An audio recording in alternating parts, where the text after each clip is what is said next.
weapons, not get tired in the context of the war in Afghanistan, the ongoing war in Iraq. Don't get tired in the midst of a struggling economy. And so activism, being out in the streets, being with other people, is part of not getting tired. And it is what enlivens and enriches and motivates us to continue going even when things are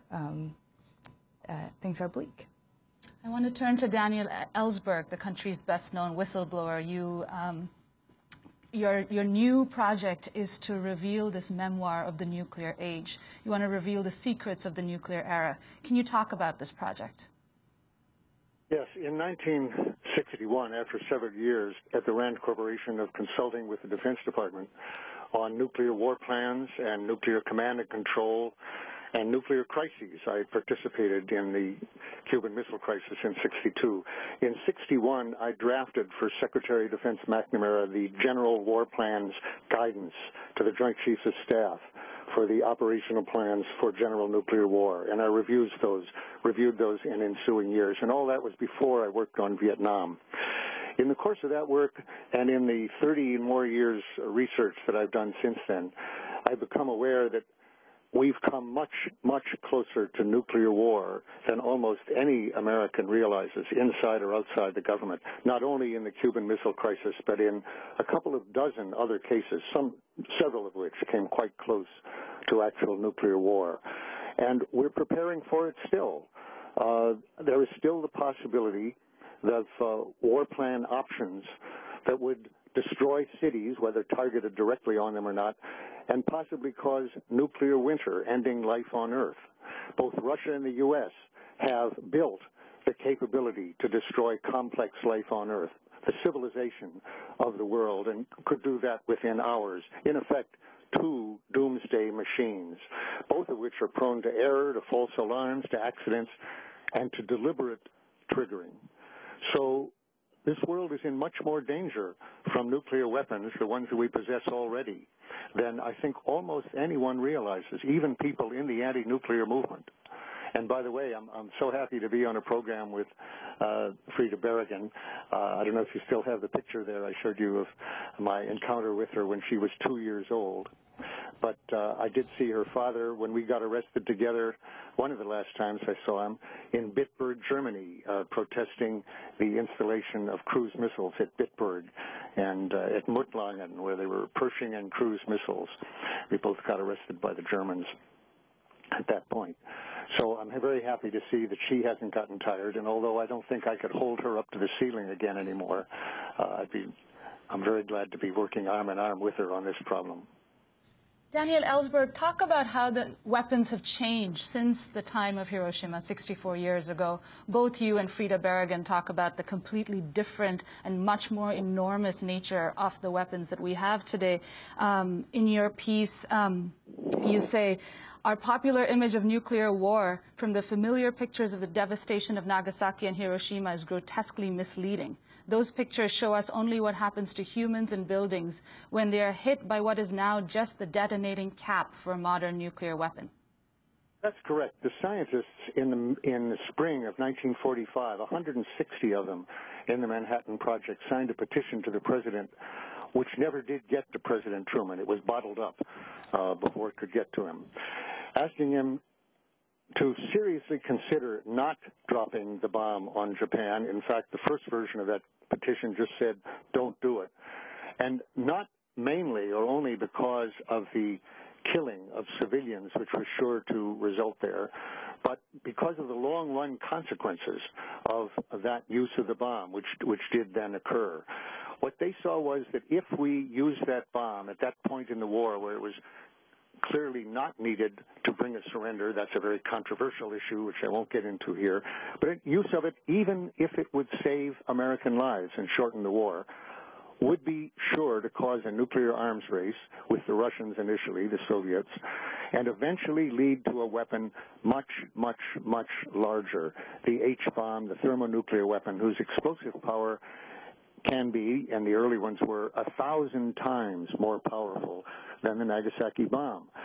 Every H-bomb, and we now have over 2,000 operational strategic H-bombs right now. The Russians likewise. And as Frida has said, some 10,000 each on the shelf or in various stages, not dismantled. 20,000 or so H-bombs, close to that. Each one of them has a Nagasaki-type bomb for its trigger, for its detonator. It requires that. We're seeing in the pictures of Nagasaki what happens if you use, as you said, the detonator or the percussion cap of a modern nuclear weapon. That arms race was not avoided. We did use the bomb. The scientists were correct. The H-bomb did come along and now threatens humanity in a way that I think very few people can really comprehend. Daniel Ellsberg, we're also joined in Washington by Pervez Hoodbhoy, nuclear physicist, disarmament activist. He's usually teaching in Islamabad in Pakistan, but is in the nation's capital today.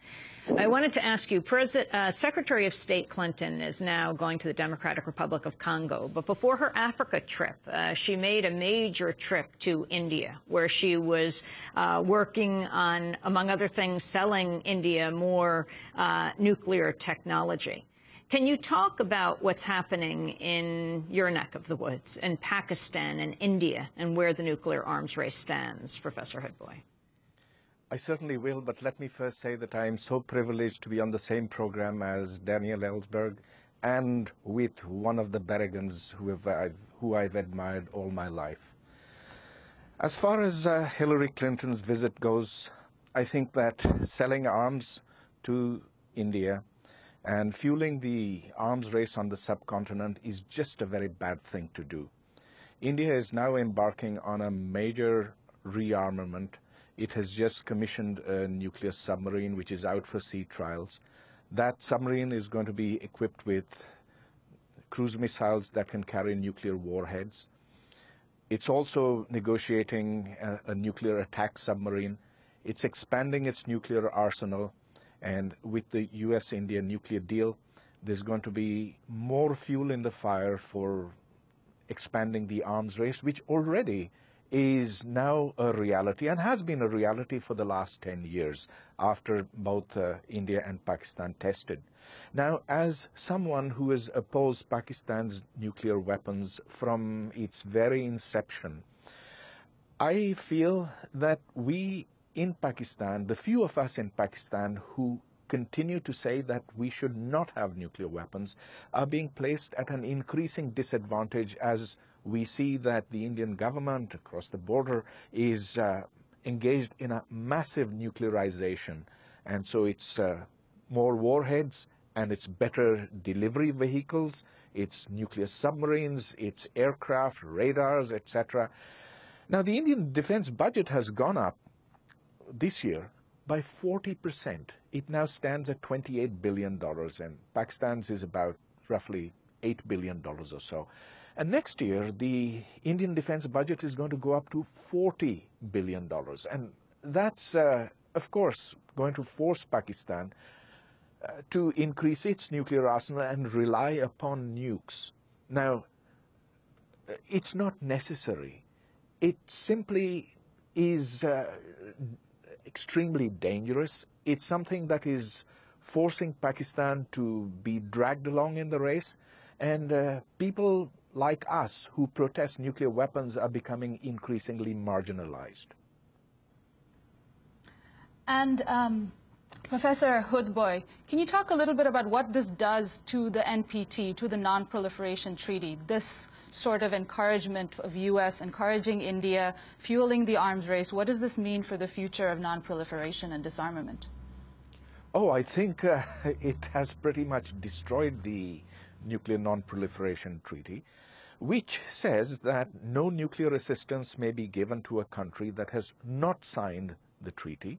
And indeed, India has not. But furthermore, it surreptitiously made nuclear weapons. It did so using fuel from a reactor given to it from Canada, which was given for purely peaceful purposes for electricity generation. And so when India crashed into the nuclear club, it did so in violation of all international laws, the agreement it had with Canada. And now to reward those who transgress and those who violate solemn understandings, I think is just a very bad idea. And it's an encouragement. It says that, okay, if it's in our national interest,